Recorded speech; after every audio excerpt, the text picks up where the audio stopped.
5 seconds. The Prime Minister of India, while inaugurating the Golden Jubilee celebrations of the University Grants Commission at New Delhi, said, "At the outset, I wish all of you a very happy new year. I also extend my heartiest felicitations to the University Grants Commission on entering the 50th year of its distinguished service to the nation. I join all of you in expressing our sincere appreciation of all those stalwarts of the past and the present whose vision and dedication has resulted in the present great expansion of college and university education in our country. This is my last official engagement of the year, but I must admit that it is one of the most important programs of the year. You are all aware of the fact that the linkage between education and development is direct and simple. Higher education increases human capital, which in turn makes higher growth possible. It is a matter of fact that the importance of education and higher education transcends the material benefits it brings to individual and society. Education, in a true sense, is a process of self-discovery. It is the art of self-discipline. It trains the individual not so much in specific skills or in specific branch of knowledge, but improves the human values. In this connection, I need hardly emphasize that young people have a keen, searching, and questing mind, hungry for answers to the questions of life. It should be the endeavor of our educational system to develop and actualize this natural potential. The chairman of the University Grants Commission initiated in his welcome debate on the need to encourage and enable our universities to make their 3-year basic degree structure more flexible so as to allow students to both get a sound grounding in the basics and pursue employment oriented certificate of diploma programs in various subjects. Improvement in the governance of educational institutions is the second area where reform is urgently needed.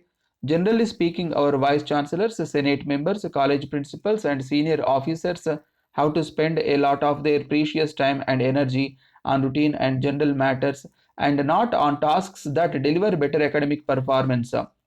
This is partly due to administrative rule and anti-excellence culture of government departments. This must change. We must learn from best practices of other countries in management of higher education. I would like to draw your attention to another governance issue. Quality education is not merely a product of greater resources and better facilities. It depends equally on the attitude of teachers and students.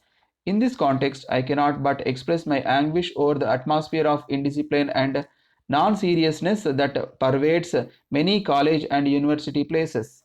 If teachers do not show a sense of purpose and commitment, how can they expect students to behave differently? I think you will all agree that this calls for serious introspection on the part of all the stakeholders in education. The third important reform is to expand the scope of public and private partnership in the educational sector. Although the central and state governments have considerably increased spending on higher education, it is obvious that there is more needs to be done in the years to come. Therefore, there is a need to adopt innovative and flexible methods of availing the financial, managerial, and teaching resources in the private sector. For example, it is not possible to lease the physical infrastructure of government run or government funded colleges to private educational institutions to run a second shift for imparting training in specialized skills and services. I have no doubt that the University Grants Commission contribution to nation building over the next 50 years will be even more glorious than in the past 50 years. I can assure you that the government will fully back you in this endeavor. I would also like to make one more suggestion to the Commission. If the path of the University Grants Commission is going to be radically different from the one that have traversed so far, why not give yourself a new name that will convey your mandate and your mission? I hope and trust that no power in the world can stop our country from achieving new heights and progress and development. But what is needed is that we work together as one people for the success of our country. Let us once again resolve that we continue to work for a progressive India. With these few words, I conclude my speech.